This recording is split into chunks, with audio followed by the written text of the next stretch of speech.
In previous lecture, we have discussed about 9 types of solution, but in this chapter, we will discuss about only 3 types of solution.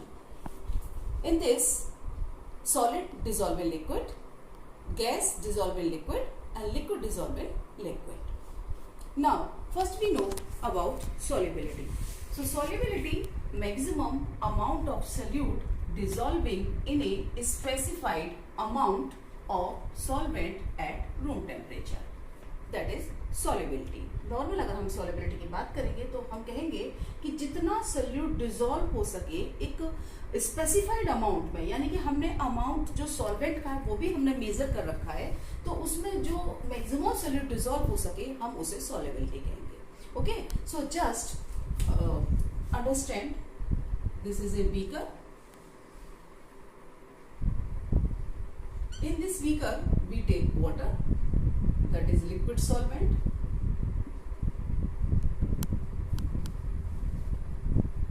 When we dissolve solute, solid solute, that may be NaCl. जब हम इसमें solid solute dissolve करते हैं तो solute dissolve होता जाता है and concentration of solution की इंक्रीज होती जाती है. एक सिचुएशन ऐसी आती है जब सोल्यूट डिसॉल्व होना बंद हो जाता है. उस सिचुएशन को हम बोलते हैं डिसोल्यूशन.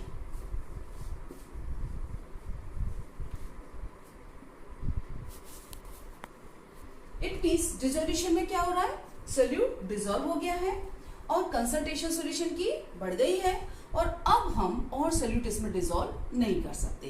इट मींस इंटरेक्शन किस किस के बीच में हुआ, इंटरेक्शन हुआ सोल्यूट एंड सॉल्वेंट के बीच में, सॉलिड एंड लिक्विड के बीच में. So solvent solute interaction in dissolution. अगर हम अब और भी इसमें जो है सोल्यूट डिसॉल्व करने की कोशिश करें तो क्या होगा कि ये जो सोल्यूट के पार्टिकल्स हैं ये आपस में टकराने लगेंगे और जब ये सोल्यूट के पार्टिकल्स आपस में टकराने लगेंगे तो जो सोल्यूट है, जो सॉलिड सब्सटेंस है, वो सेपरेट होने लगेगा सॉल्यूशन से. और जब वो सॉल्यूशन से सेपरेट होने लगेगा, वो जो सिचुएशन होगी, वो जो स्टेज होगी, that is crystallization. So in crystallization solute particles का इंटरेक्शन हो रहा है. Then solute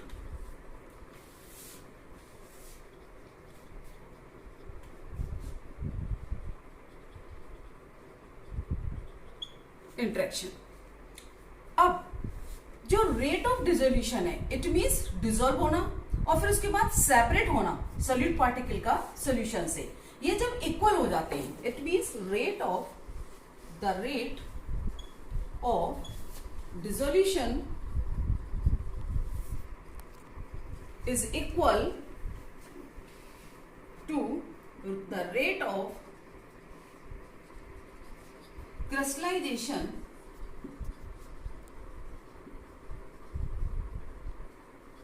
that stage is known as equilibrium state. तो equilibrium state को हम कैसे करेंगे, इस तरह से रिप्रेजेंट करते हैं. तो ये जो स्टेज होगी that is equilibrium stage.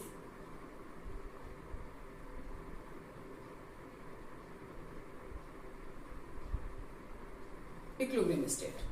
Okay, अब जो इक्विलिब्रियम स्टेट है, इस स्टेट पर जो हम ये सॉल्यूशन कहेंगे, that solution is known as the saturated solution. In this stage solution is known as saturated solution.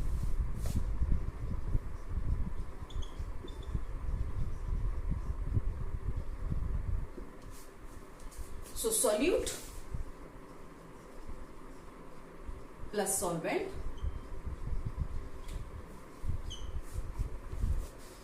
that process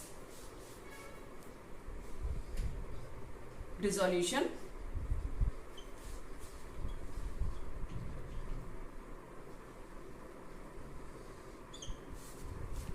and formation of crystallization.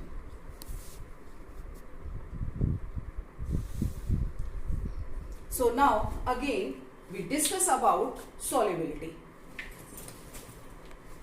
Solubility of solid in a liquid. So definition है तो solubility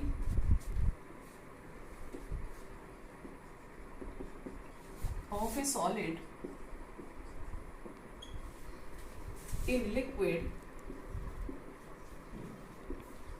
at any temperature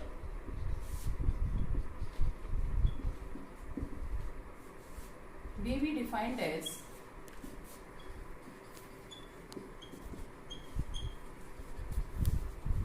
the maximum amount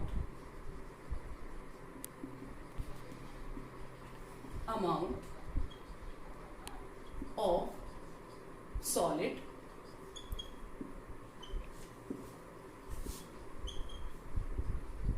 in grams can be dissolved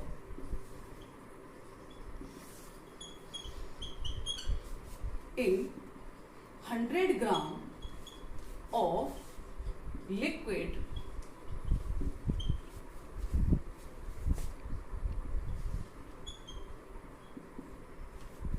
at 100 gram of liquid to form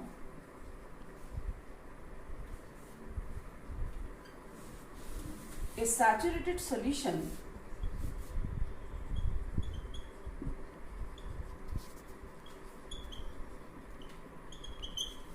at particular temperature.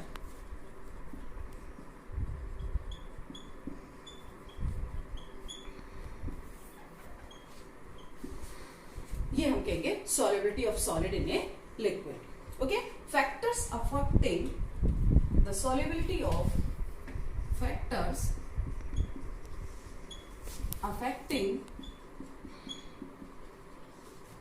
solubility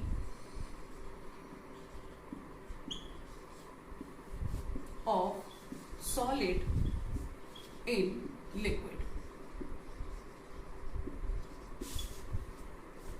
Number one, nature of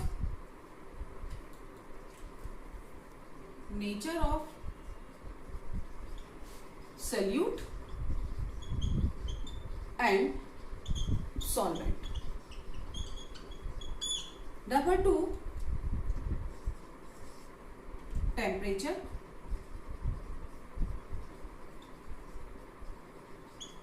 Number three, pressure. So we will discuss one by one. Nature of solute and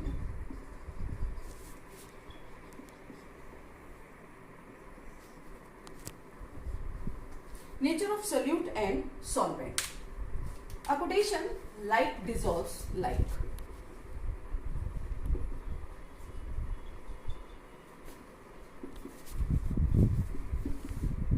means जैसा है वैसे को घोलेगा. Polar salute,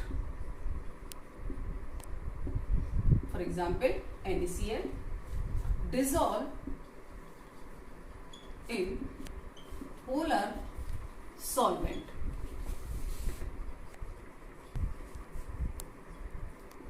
Non-polar solute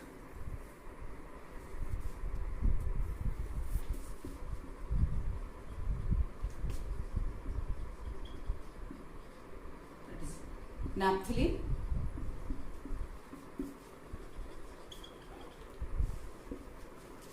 dissolve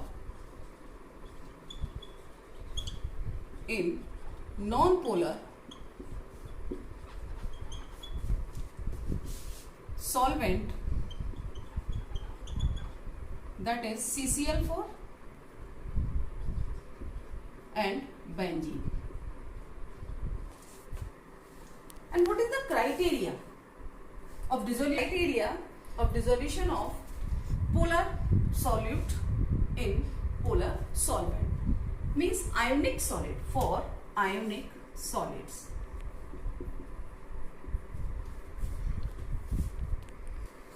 For ionic solids, NaCl is a ionic solid.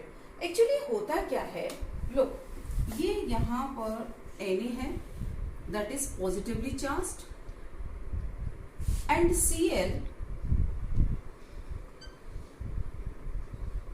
Negative charge. Means ये crystal है, ये आयनिक crystal है जिसे हम वाटर में डिसॉल्व करेंगे, क्योंकि हम कह रहे हैं कि जो पोलर सॉल्वेंट है, पोलर सोल्यूट है, वो पोलर सॉल्वेंट में ही डिसॉल्व होगा। तो जब हम NaCl को वाटर में डालते हैं तो क्या होता है कि जो वाटर के मॉलिक्यूल्स हैं उनका जो पॉजिटिव पोल है वो इस नेगेटिव आयन की तरफ अट्रैक्ट होता है। मीन्स हाइड्रोजन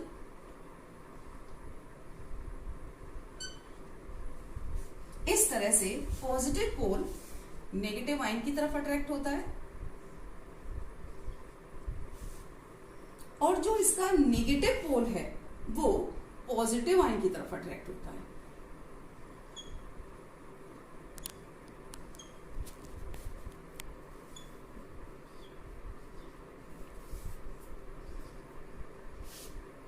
इससे क्या होता है कि जो वाटर के मॉलिक्यूल जब इस तरह से अट्रैक्शन दिखाते हैं इस क्रिस्टल के ऊपर, तो क्या होगा कि ये अपनी अपनी तरफ खींचेंगे। ये वाटर का मॉलिक्यूल इस क्लोराइड आयन को अपनी तरफ, मतलब कि जो NaCl है इसमें से जो नेगेटिव इसका पार्ट है उसको अपनी तरफ अट्रैक्ट करने की कोशिश करेगा। इधर से ये वाटर का मॉलिक्यूल इस पॉजिटिव को अपनी तरफ अट्रैक्ट करने की कोशिश करेगा। होगा क्या कि इस तरह से पुलिंग होगी, जब ये खिंचाव होगा तो इससे ये जो NaCl क्रिस्टल है वो ब्रेक हो जाएगा, टूट जाएगा। ओके जब ये NaCl क्रिस्टल टूट जाएगा किस में, अपने आयंस में, तो जो एनर्जी रिक्वायर्ड है, energy required to break a crystal into its constituent ions, that is known as lattice energy. Lattice energy means energy required to break a crystal to its constituent ions, that energy known as the lattice energy. अब ये crystal तो break हो गया अपने constituents ion में, sodium ion और chloride ion में। अब ये जब क्लोराइड आयन और सोडियम आयन जब अलग अलग हो जाते हैं तो ये वाटर में चारों तरफ मूव करने लगते हैं, और जब ये वाटर में मूव करते हैं तो जो क्लोराइड आयन उसको चारों तरफ से एनवलप की तरह से वाटर मॉलिक्यूल घेर लेते हैं, और जो सोडियम आयन है उसको चारों तरफ से वाटर के मॉलिक्यूल घेर लेते हैं। तो होता क्या है कि जब ये आपस में इस तरह से सोडियम को भी वाटर मॉलिक्यूल घेर लेंगे अलग से और क्लोराइड को भी घेर लेंगे, तो उस सिचुएशन में ये जो आयन है ये पास पास नहीं आ पाते, और जब ये आयन पास पास नहीं आ पाते तो फिर से क्रिस्टल नहीं बन पाता, और इस सिचुएशन में ये जो आयंस है ये हाइड्रेटेड हो जाते हैं, और जब ये आयंस हाइड्रेटेड होते हैं तो इनसे एक एनर्जी रिलीज होती है, that energy is known as the hydration energy.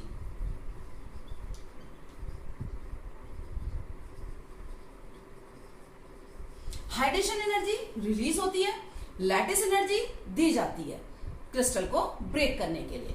अब अगर energy, hydration energy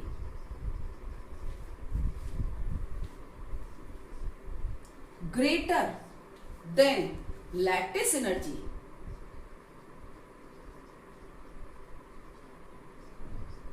then substance will be soluble. Means जितनी एनर्जी उसको ब्रेक करने के लिए चाहिए उससे ज्यादा एनर्जी अगर रिलीज हो रही है तब तो वो सॉल्युबल होगा, और अगर जितनी एनर्जी चाहिए उससे कम एनर्जी रिलीज हो रही है तो वो सॉल्युबल नहीं होगा। तो बस आपको एक चीज याद रखनी है, hydration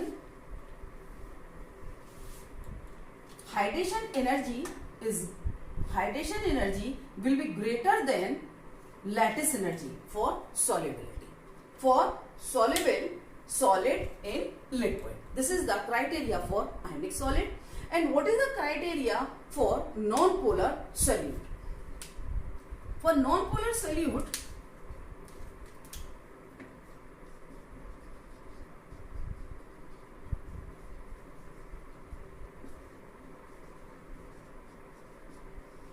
it is depend upon the solute-solute interaction, solute interaction, and solvent interaction,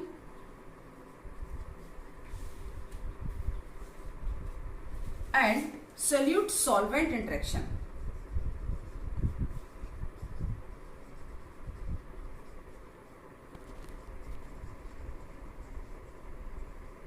it means अगर सपोज हमारे पास एक सॉलिड है, सॉरी एक हमारे पास सोल्यूट है और एक सॉल्वेंट है, अगर सोल्यूट के मॉलिक्यूल्स के बीच में अट्रैक्शन और सॉल्वेंट के मॉलिक्यूल के बीच में अट्रैक्शन, अगर इनके अपने ही मॉलिक्यूल के बीच में अट्रैक्शन अगर ज्यादा होगा तो सोल्यूट और सॉल्वेंट के बीच में अट्रैक्शन कम होगा, उस सिचुएशन में ये डिसॉल्व नहीं होंगे।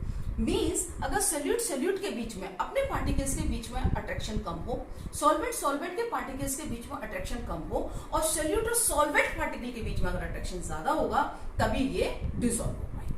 Okay, now second factor that is temperature. Effect of temperature on solubility. Listen, substance those solubility increases with rise in temperature. The substance those solubility increases, मैं इस तरह से रिप्रेजेंट कर रही हूं थोड़ा शॉर्ट फॉर्म में होने के लिए। solubility increases with rise in temperature. कौन कौन से सॉलिड हो सकते हैं? NaCl, KCl, KNO3 and NaNO3. These are the examples of substances. Because process of dissolution is endothermic. Because process of dissolution is endothermic. Now second type, those substance,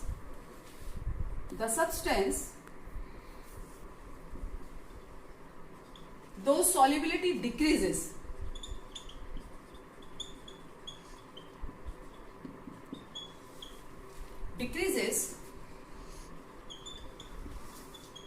with rise in temperature. For example, cerium sulfate, lithium carbonate, sodium carbonate monohydrate. Because process of dissolution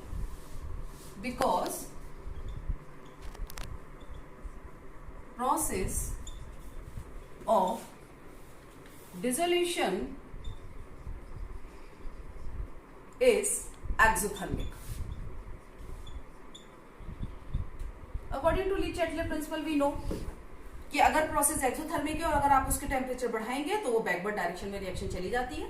okay, तो अगर हम temperature increase करेंगे और exothermic process है तो उसकी solubility decrease हो जाएगी। Now third types of substance, the substance दो solubility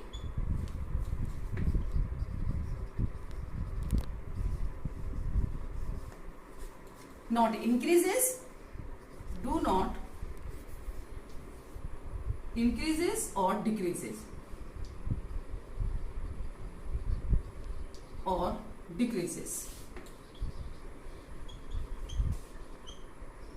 but when we increase the temperature of such type of substance, this one polymorphic form change into another polymorphic form.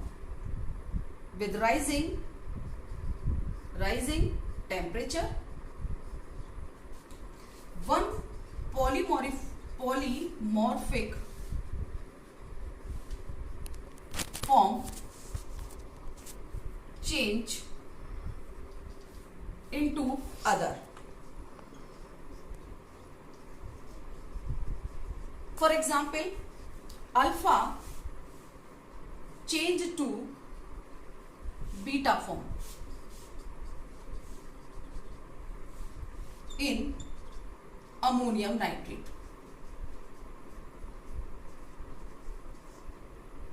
And hydrated form change one hydrated form change to other. One hydrated form change to other in case of CaCl2 6H2O convert into CaCl2 4H2O and CaCl2 twice H2O. And sodium sulfate, hydrated sodium sulfate change into anhydrous sodium sulfate.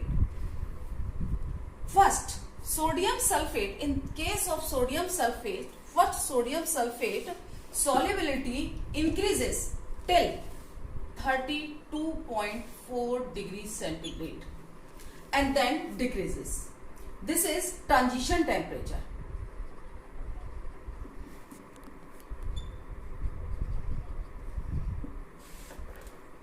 Sodium sulphate का जब ये water molecule evaporate हो जाते हैं 32.4 degree centigrade पर, उसके बाद sodium sulphate की सॉल्युबिलिटी डिक्रीज होना स्टार्ट हो जाती है. सॉल्युबिलिटी को अगर हम एक्सप्लेन करेंगे बाय ग्राफिकल रिप्रेजेंटेशन, तो सब्सटेंस जिनकी सॉल्युबिलिटी इंक्रीज होती है with rise in temperature, look at here, KCl solubility increase हो रही है, NaCl solubility increases with rise in temperature, and in solubility in case of KNO3 increases with rise in temperature and NaNO3 increase with rise in temperature, but solubility of cerium sulfate decrease with rise in temperature. ये देखिए solubility decrease, उसकी solubility अगर 20 पर देखेंगे हम solubility, तो ये decrease हो रही है टेम्परेचर राइज होने के साथ साथ. अब वो सब्सटेंस जिनकी solubility ना तो डिक्रीज होती है ना इंक्रीज होती है, बल्कि चेंज होता है सब्सटेंस, जैसे one polymorphic form change to other, alpha form of ammonium nitrate convert into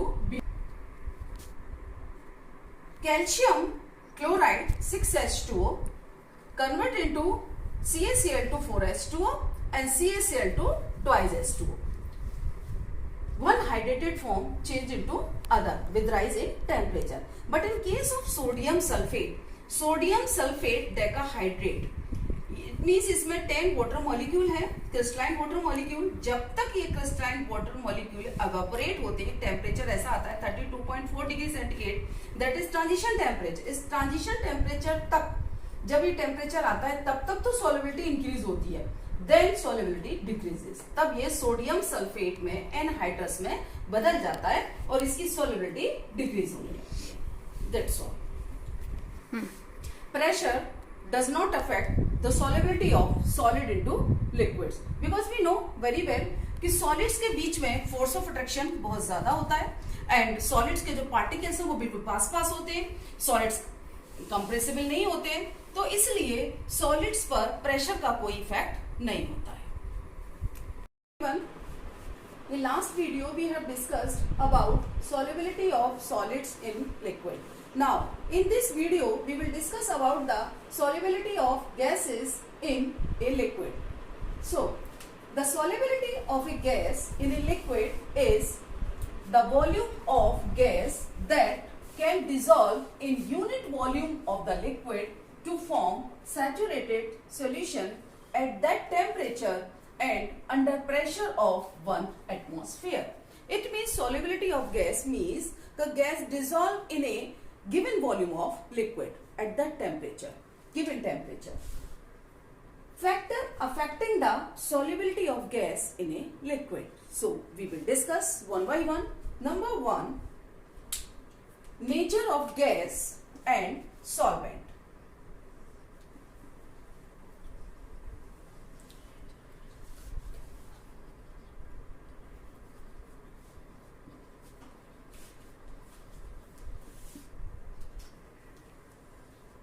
So listen, nature of gas and solvent. We know like dissolves like.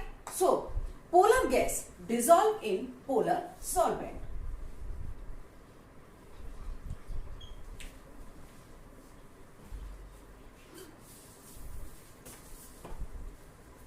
In polar solvent, it means HCl gas dissolve in water.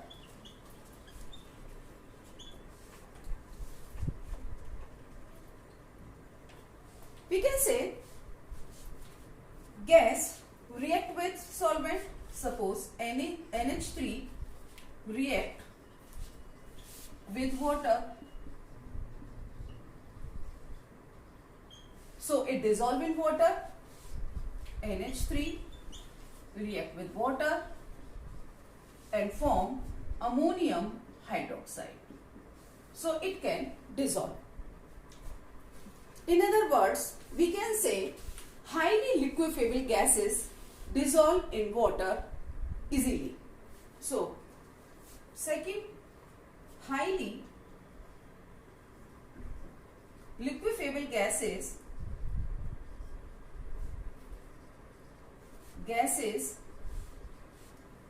easily soluble.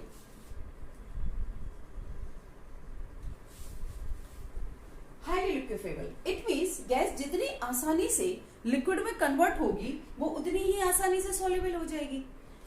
So carbon dioxide and for example carbon dioxide and CH4, these gases easily convert into liquid because these critical temperature higher.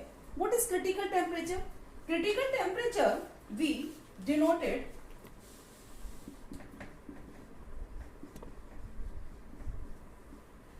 by Tc. Critical temperature, at that temperature, above that temperature any gas cannot be liquefied. यानी कि critical temperature वो temperature है जिस temperature से ज्यादा temperature अगर increase हो तो वो गैस लिक्विफाई नहीं होगी. कार्बन डाइऑक्साइड और मीथेन का जो क्रिटिकल टेम्परेचर है वो रूम टेम्परेचर से हाई होता है. अगर गैस का हायर क्रिटिकल टेम्परेचर होगा तो वो इजीली लिक्विफाई हो जाएगी.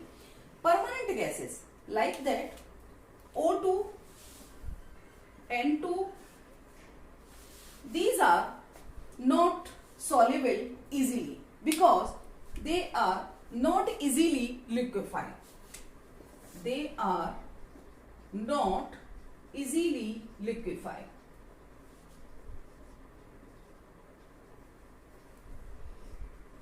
Second factor, temperature.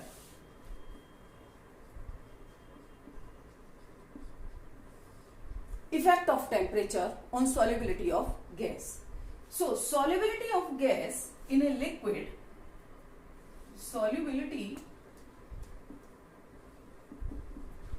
of gas in a liquid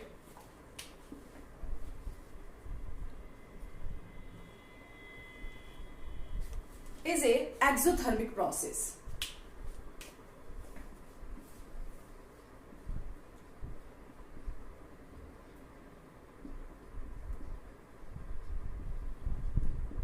So in exothermic process, अगर exothermic process है, we know according to Le principle कि अगर exothermic process है और हमने टेम्परेचर इंक्रीज कर दिया तो रिएक्शन बैकवर्ड डायरेक्शन में चली जाएगी. इट मीन्स कि सॉल्युबिलिटी गैसेस की डिक्रीज हो जाएगी टेम्परेचर के साथ. So we can just, this is a container.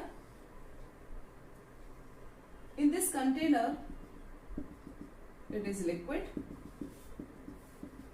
and this liquid we want to dissolve this gas.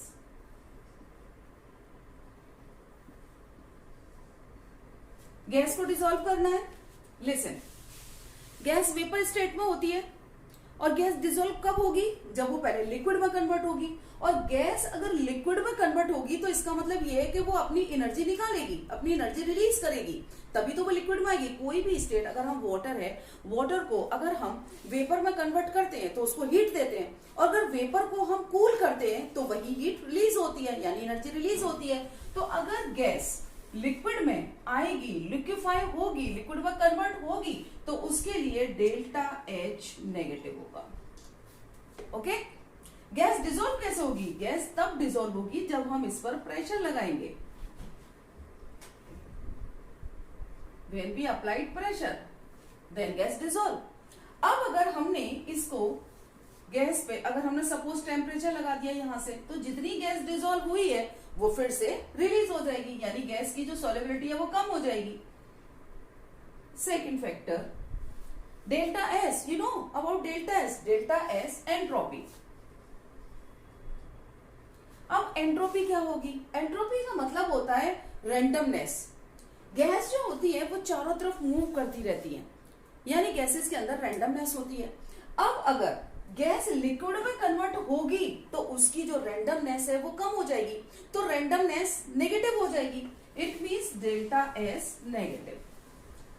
One equation we know, delta G is equal to delta H minus T delta S. if we want spontaneous process means कि हम चाहते हैं कि gas dissolve हो जाए, तो gas dissolve होने के लिए प्रोसेस स्पॉन्टेनियस होना चाहिए। और अगर प्रोसेस स्पॉन्टेनियस होगा, for spontaneous process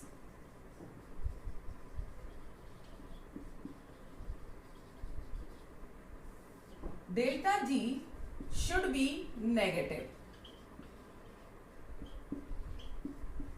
okay, spontaneous process के लिए डेल्टा जी नेगेटिव होना चाहिए। तो अब यहां पर देखिएगा delta G is equal to delta H कैसी है हमारी, माइनस, ठीक है, नेगेटिव है, and minus T. Delta S कैसा है, माइनस, तो क्या होगा, ये माइनस माइनस प्लस हो जाएगा, minus negative and positive T delta S. तो क्या होगा, देखिए अगर हमने इसकी वैल्यू, टेम्परेचर की वैल्यू अगर हाई कर दी तो क्या होगा, ये जो वैल्यू है टोटल वैल्यू ज्यादा हो जाएगी, उसमें से माइनस की वैल्यू कम होगी, तो उससे क्या होगा कि डेल्टा जी पॉजिटिव हो जाएगा। तो इट मींस कि अगर हमको प्रोसेस को स्पॉन्टेनियस रखना है तो हमको टेम्परेचर लो रखना होगा, temperature low.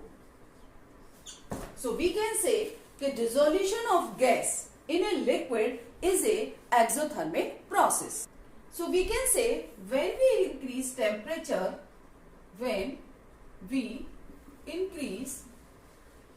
temperature, solubility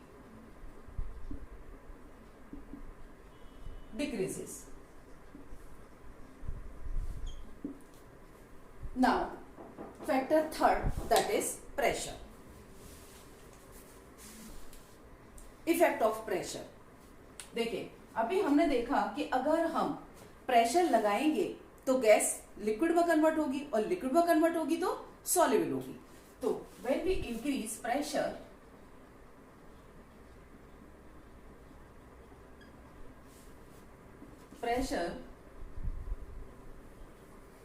solubility of gas increases.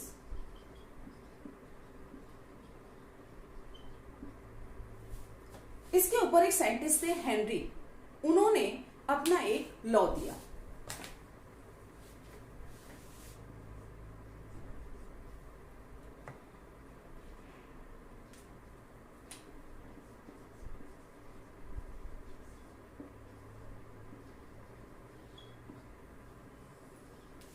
Henry's law. Henry का कहना था कि mass of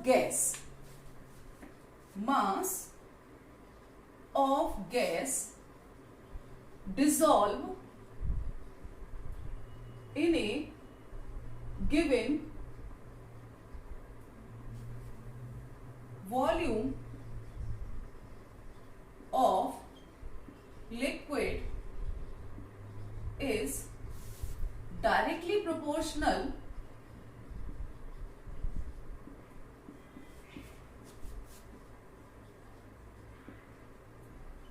to pressure of gas applied on the surface of liquid.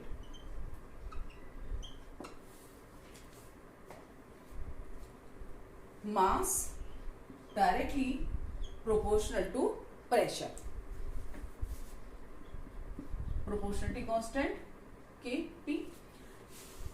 जिस समय ये हेनरी वर्क कर रहे थे उसी समय डाल्टन भी वर्क कर रहे थे, वो किसी दूसरे टॉपिक पर वर्क कर रहे थे।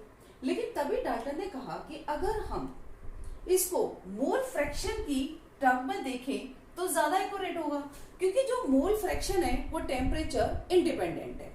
तो उन्होंने कहा कि mole fraction means x directly proportional to pressure. So x proportionality constant k dash p. Now k dash x is equal to p. इसको रिप्रेजेंट किया kh से, और kh क्या है? Henry constant. Henrys constant. Now listen, अगर हम pressure को constant कर दें तो ये जो मोल फ्रैक्शन है, यानी जो सॉल्युबिलिटी है गैस की, वो किसकी होगी? Inversely proportional to KH. Right? तो अगर सॉल्युबिलिटी इंक्रीज होगी तो KH की वैल्यू डिक्रीज होगी. इसको हम इस तरह से भी कर सकते हैं, इस तरह से लिखें, अगर हम partial pressure directly proportional to mole fraction of gas. Partial pressure is equal to KH into X. बस जस्ट अपोजिट कर दिया हमने इसको. क्यों?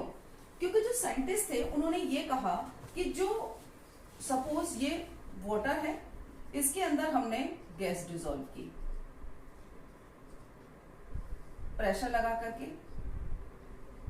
यहां हमने प्रेशर लगाया, अब इस गैस को डिसॉल्व किया. तो उन्होंने कहा कि the partial pressure of gas means ये जो गैस का प्रेशर है इस लिक्विड की सरफेस पर उतना ही होगा जितना इस गैस के मोल्स डिसॉल्व होंगे इस लिक्विड के अंदर. Okay, so partial pressure of gas, so Henry law states as the partial pressure of a gas in vapor phase is directly proportional to the mole fraction of gas in the solution.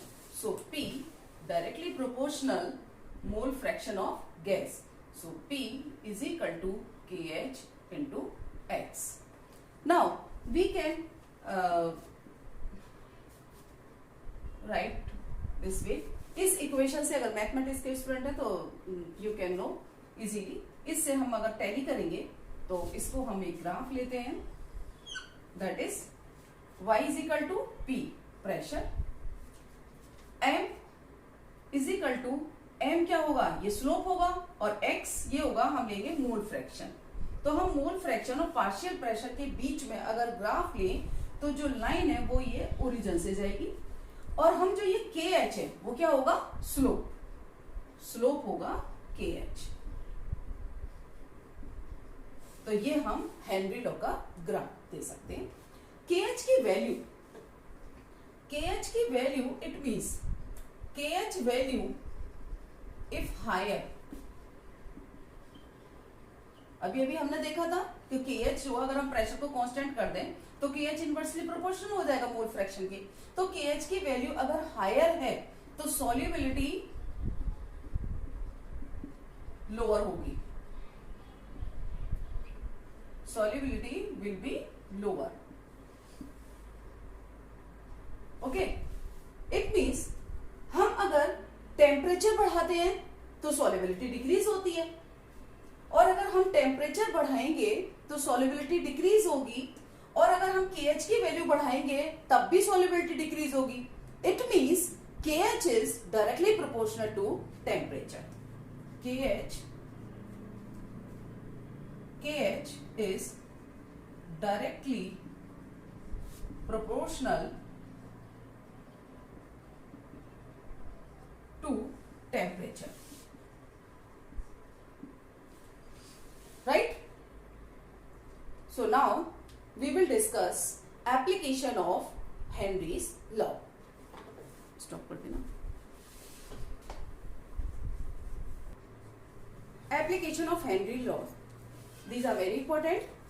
So, number 1, to increase the solubility of CO2 in soda water and soft drinks, the bottle is sealed under high pressure. देखिए, जब तक pressure applied होगा तब तक cold drinks के अंदर CO2 dissolve रहेगी. जैसे ही हम सील खोलते हैं तो हम देखते हैं कि बहुत तेजी से गैस निकलती है और बबल्स, बबल्स क्या होता है कि गैस के साथ में थोड़ा सा लिक्विड आ जाता है।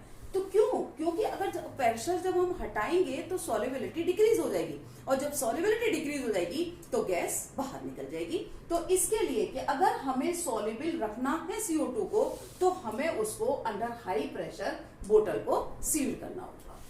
Second, the tanks used by scuba divers are filled with diluted with helium to avoid the toxic effect of high concentration of nitrogen in the blood. Actually होता क्या है कि जो ये स्कूबा डाइवर होते हैं, ये एक्वाटिक लाइफ के लिए या फिर सी के अंदर कुछ डिस्कवरीज के लिए ये वाटर के अंदर जाते हैं, सी के अंदर। तो हम जानते हैं कि जैसे ही प्रेशर हाई होगा तो सॉल्युबिलिटी इंक्रीज होगी।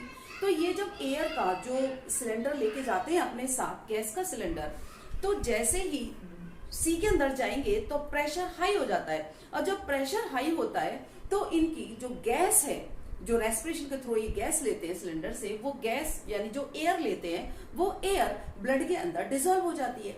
उस एयर के अंदर नाइट्रोजन भी होती है, वी नो कि नाइट्रोजन ज्यादा होती है और ऑक्सीजन कम होती है। तो ये जो नाइट्रोजन है ये ब्लड के अंदर बहुत ज्यादा सॉल्युबल होती है, बाकी जो बॉडी के फ्लूइड्स हैं उनके अंदर भी सॉल्युबल होती है।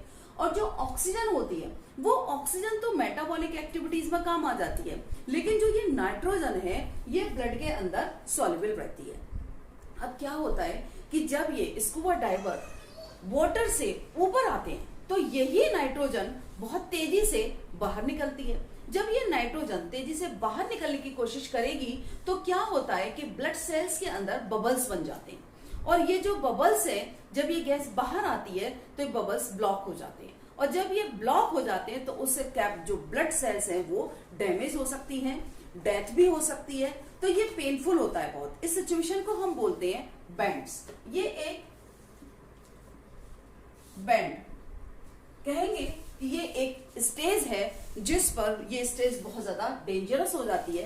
तो इससे बचने के लिए क्या करते हैं कि ऑक्सीजन के अंदर ऑक्सीजन, नाइट्रोजन और साथ ही हीलियम मिक्स करके सिलेंडर में तब स्कूबा डाइवर उसको लेके जाते हैं। क्यों?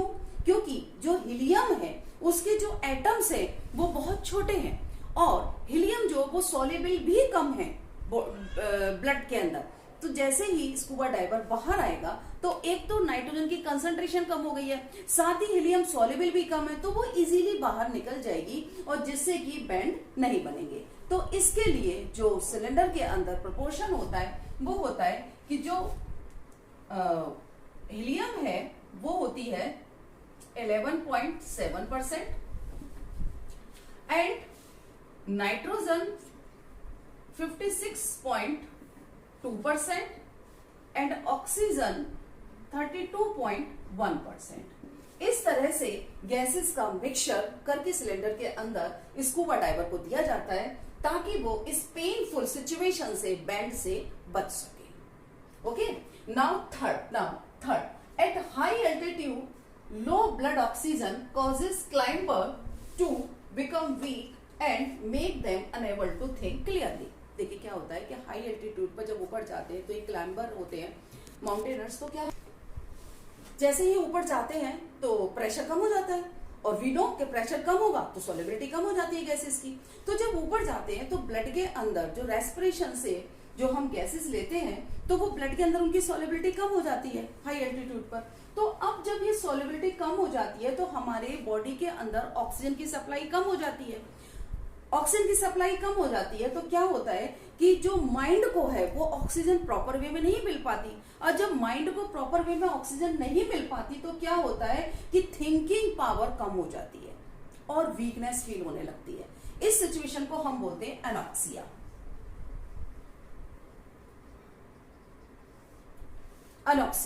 अनॉक्सिया ये भी एक स्टेज है कि जिस वक्त क्लाइंबर जो है वीक फील उनको वीक लगने लगता है, कमजोरी आने लगती है, और साथ ही वो जो है सोचने की उनकी क्षमता कम हो जाती है। ये कहा जाता है कि अगर 1 मिनट तक ऑक्सीजन की सप्लाई माइंड के अंदर ना हो तो पर्सन अपना 1 मिनट तक अगर ऑक्सीजन की सप्लाई माइंड के अंदर रुक जाए तो पर्सन अपना नाम भी भूल जाएगा। Right, that's all.